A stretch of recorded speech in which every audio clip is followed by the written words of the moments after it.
Carrie, we've been trying to do this for a while. It is so good to see you. How are you? I'm doing well. It's good to see you again as well. Awesome. Well, I'm just going to jump in. You work in the epicenter of all things that's hot right now.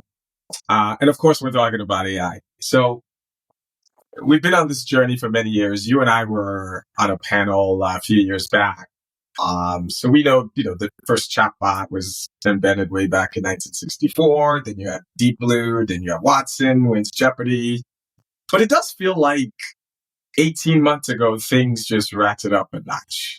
I'll read you a quote from Google CEO. The last part of the quote was, "This is more profound than fire or electricity or anything we have done in the past." I'll let you react to that. Are we in that big of a moment? It's hard to say. I will say, I mean, because fire was a really big deal, but um, but I do think we probably are at a place where things are changing, the world is changing, and the way people are interacting is changing as significantly as electricity. And that's easy to say when you've lived with electricity your whole life, but um, when I go back to fire, I don't know if it's quite a fire moment.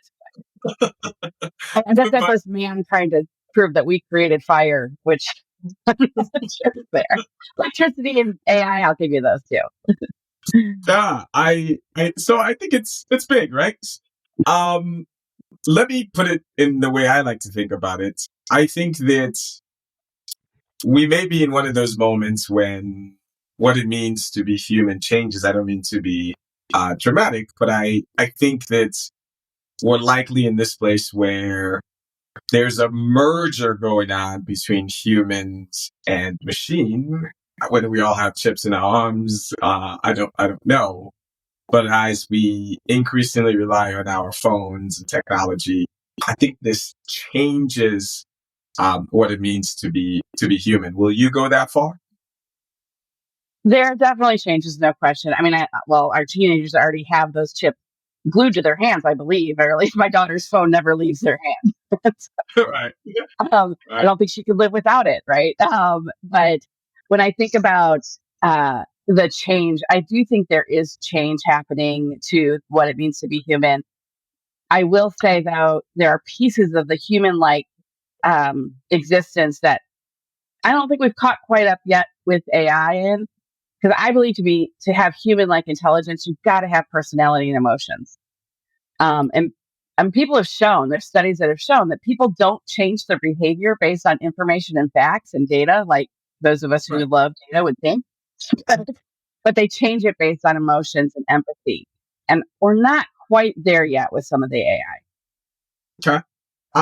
What's a moment or story that captures where we are today, where you're like, okay, things are starting to change. AI is beginning to make a big impact. Yeah.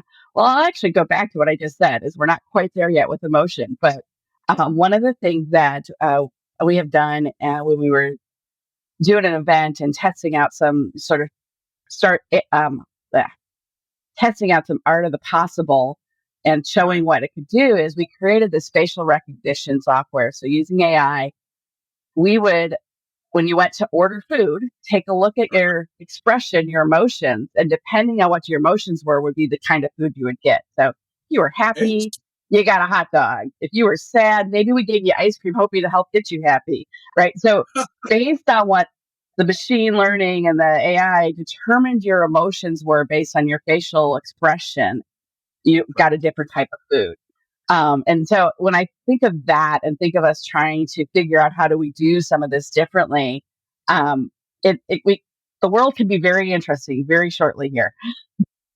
Wow. So if I am feeling sad, it recognizes that and gives me a different kind of food. That's that is futuristic for sure. Um, I think that if I think about all the excitement around AI, everyone, oh my gosh, this is all the changes, and on the negative side, people are andering in about what it could do. I can't help but think about a conversation you and I had years ago where you kept going back to data and data and data. You weren't trying to quell any enthusiasm, but you're like, okay, data is a must here. So it's 2024 now. Um, how big of a barrier is data still for many organizations and people trying to use this new powerful technologies? Yeah, no question, data is definitely the enabler, but there are also, I believe, some obstacles that are still in place for a lot of organizations. And three things that I see. One, a lot of organizations still do not govern their data well, which therefore makes it not reliable because, well, I've been married for 18 years almost, and I still get mail to the name that I used to have, right? So, good example of we're not doing a good job of governing and keeping our data clean. Um, Right. the second thing is we have so much data. So many organizations have so much data, they don't even know what to look for. I was sitting with a retailer just a couple days ago, and they were talking about things that they want to do differently and how can they use AI to do that. And we're like, well, you have all this data. Like, we have so much data, we don't know where to start.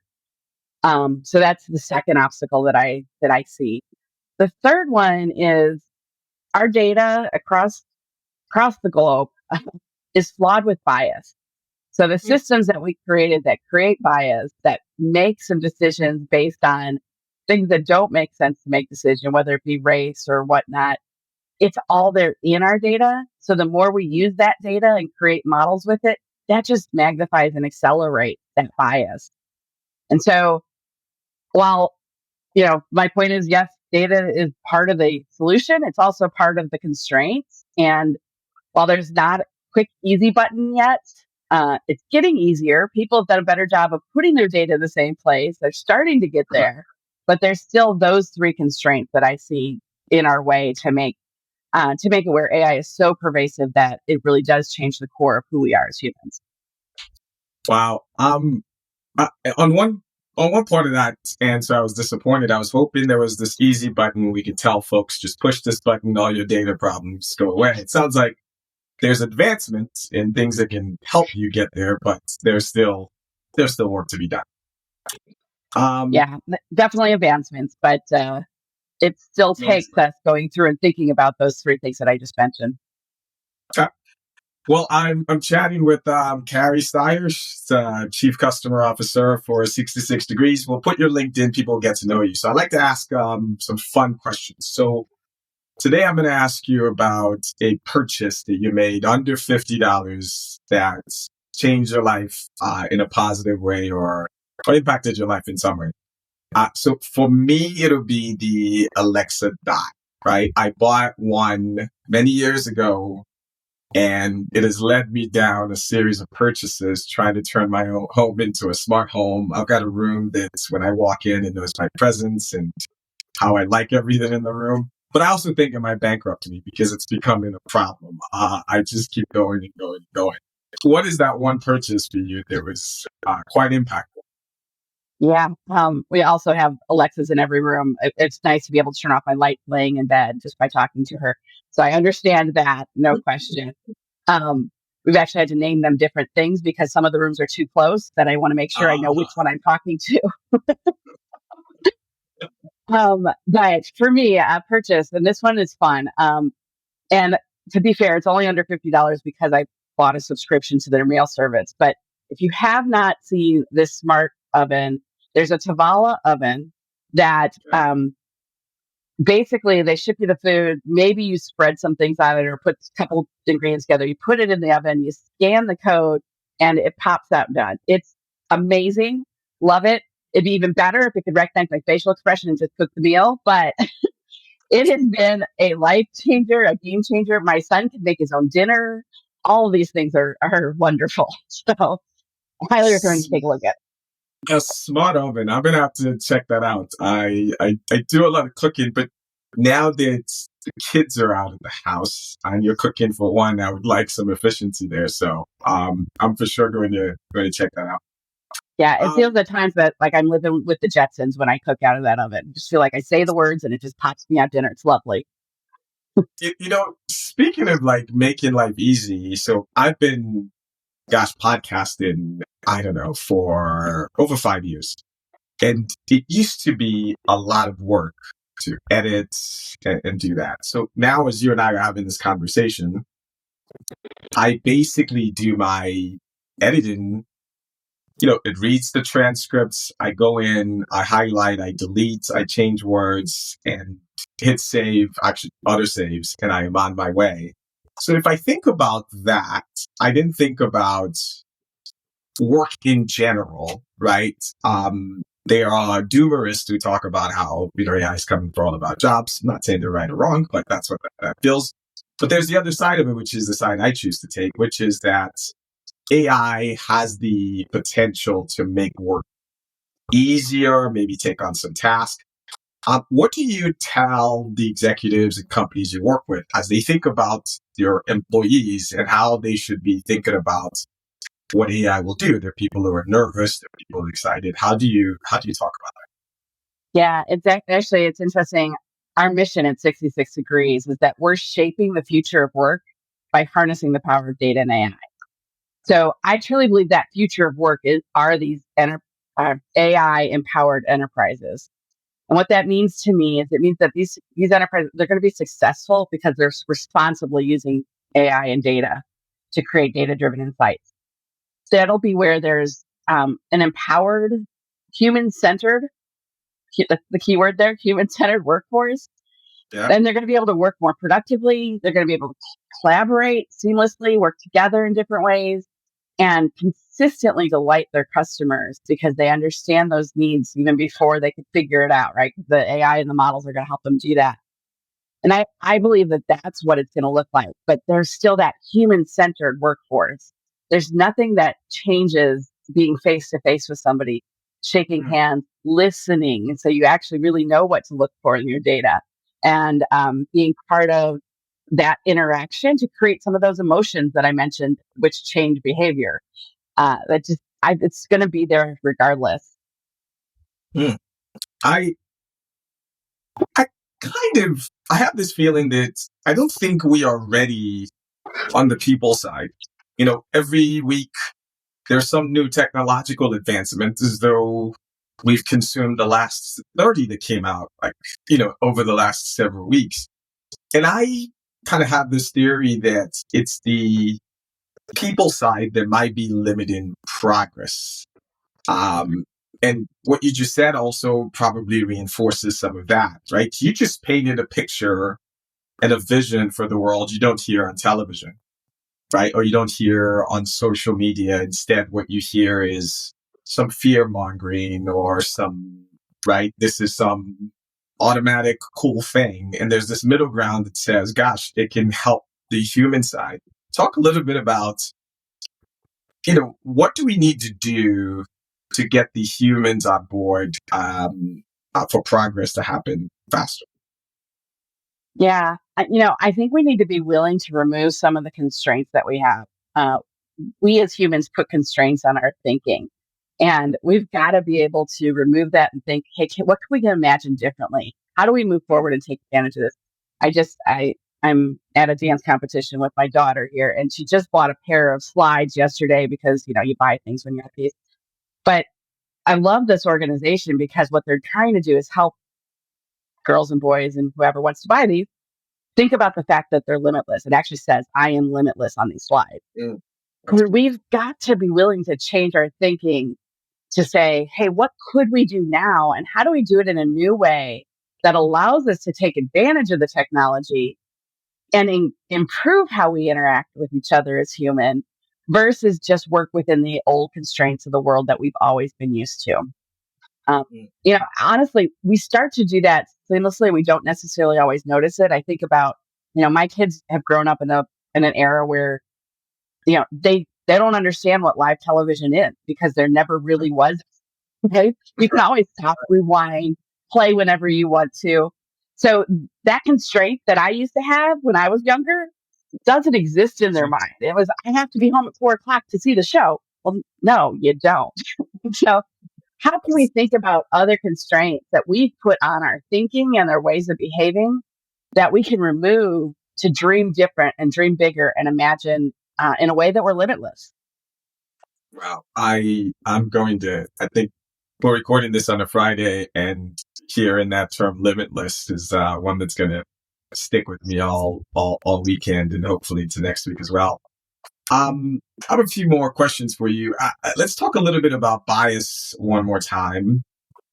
You said something there, and it was just by the by, and I'm going to paraphrase you, but you said that, this data objective black and white systems we're building that we're calling AI is flawed, or can be flawed, most of flawed, with the human biases by the humans who helped build this, or by societal. It's just in the, don't want to put words in your mouth, seems like it's in the air. Mm-hmm. um, how do you think about that as someone who is at the epicenter of this? How do you help make that better? Yeah, that's a great question. And boy, I wish I had the easy button for that one for sure. But what I will say is one, being aware of it, right? Let's be aware of where we've created systems that have bias in it. And then how do we think about um, using that data and that information with the knowledge of that bias, as opposed to just taking it as though it is all there is. So that's one thing that I would say. The other thing that I guess I would say is we've got to be willing to change the systems. We still have so many systems that we work in that continue to create more data in the bias that exists out there, that we haven't been willing to break down yet. And I'd love to see that happen. So those are some of the things that I can think about in terms of that, and in terms of thinking about um, what is it that we need to do as humans to acknowledge those either conscious or subconscious bias, so that we can do those things. I like it. I was reading an article that suggested that we should eliminate judges in courts and use algorithm. And for a second, I started thinking, well, maybe this might solve some problems, right? And what you just exposed is, slow down there. That might solve some problems, or create some even entrenched entrenched ones as well. So that's a key takeaway for me, that when you hear something was algorithm that was designed by an algorithm, or the outcomes were produced by an algorithm, I think we have this instinct to think about algorithm thinks in zeros and ones, therefore it has to be fair. But clearly that's not the case. Yeah, I mean, you know, AI scientists do use those design algorithms to explain things and have rationale behind decisions and interpret the way that we have behaved, potentially to predict how we may, right? But the interesting thing is, not all of human life is truly rational. Going Yeah. back to the emotions and empathy are things that change behavior. And there was a study done years ago where neuroscience scientists actually confirmed that emotional intelligence and cognitive intelligence actually share the same neural systems. And Interesting. so that we as humans can't fully be explained with rational ones and zeros to that point. Because yes, there's that cognitive data piece of our intelligence, but then there's that emotional intelligence that's combined with it. And we are so much more complex than anything else in the world we've tried to explain, in my opinion. So I think we need to be careful of trying to rationalize with models everything that's out there, because of the fact that that emotional piece of who we are hasn't yet been figured out how to make those rational algorithms. So I can't let you go without asking you. I'm a philosophy enthusiast, if you will. So one of the things that's concerned me is when I hear all the progress and things being built by incredibly brilliant people around AI, it tends to focus almost solely on productivity. How do we crank out more widgets? How can I be more productive? How can I write things faster?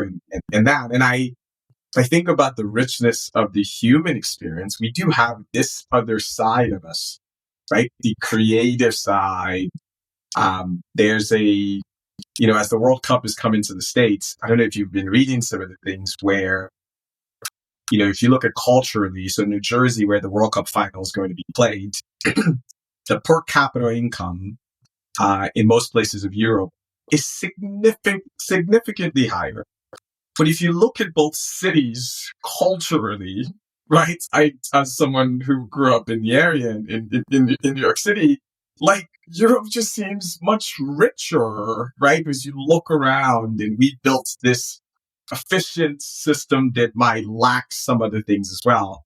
So I guess I'll ask you a tough question in saying, you know, how do we build a world that just doesn't make us this left-sided brain, supposedly like more efficient, more faster, but we also utilize this tool to help us on the right side of the brain so that we live in this world that's colorful. I don't want to live in a world that's just fast and efficient. Yeah, and I know we talk about left brain, right brain that way, but I think what I just cited in that study is there's more merger to that than we realize. And we can't separate them and feel good about it as much as how do we actually bring them together and let them both thrive? Yes, the rational, the data, those pieces of it, but and the efficiencies, but also the emotion, the empathy, the artistic, the limitless thinking. If we don't bring those together, we will continue to be constrained by what we think can be. Yeah, it is so true. Like even I just said left side, right brain, and I got to go look at that study. That's like, no, they're kind of roommates. They live in the same place, and you can't just cleanly go in and go, I'm being logical today, or I'm being not so much. We are coming towards the end. This has been a fantastic conversation. I want to ask you one last question, which is, as we go out, any kind of interesting anecdotes or quotes you want to leave people with as we wrap up? Yeah, I do have one fun one. We just talked about rational and how we aren't necessarily always rational, or things Right. that aren't explainable. And I'm about to take a trip that you and I've talked about. I'm going to Antarctica next week. And so I've been reading up and studying things. And Deep Lake in Antarctica is so salty that it can't freeze, even when the temperatures are negative 15 below Celsius, right? Which does not seem logical in the least. So But it's a there's water truth. that can't freeze, no matter the There's temperature. water that can't freeze because of the saltiness, to the point of having water and salt combined, it makes something different, right? And so but logically, it should freeze at that Right? temperature. So I just think if we allow ourselves to look around the world and look within ourselves and look with some of these models, there's probably more of that exists. So something that seems like it should be logical, but it's not actually accurate. And so that's one of the things I guess I will leave you with, is that's not always the case. I will leave you with this, and you may or may not know this. The most popular vehicle in the late 1800s was an electric vehicle. In fact, so I was reading on this, about 18 months ago. It was actually inevitable that we were all going to be driving electric cars. The same conversations about batteries and mileage and distance and all that were identical, and it was inevitable until, of course, history changed, Henry Ford, etc. And here we are here.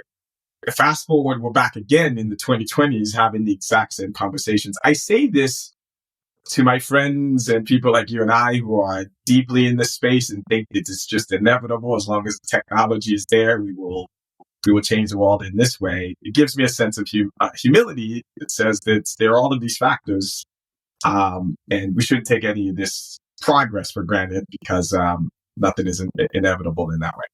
Yeah, I Well, mean, we shouldn't take the progress for granted, for sure. And I do drive an electric car, and I love the fact that it's even almost self-driving. Not really, but boy, I can't wait till they fly. I'll say that, Amas. I'd much prefer that. I live in Chicago. The traffic is horrible. Let's get to that point.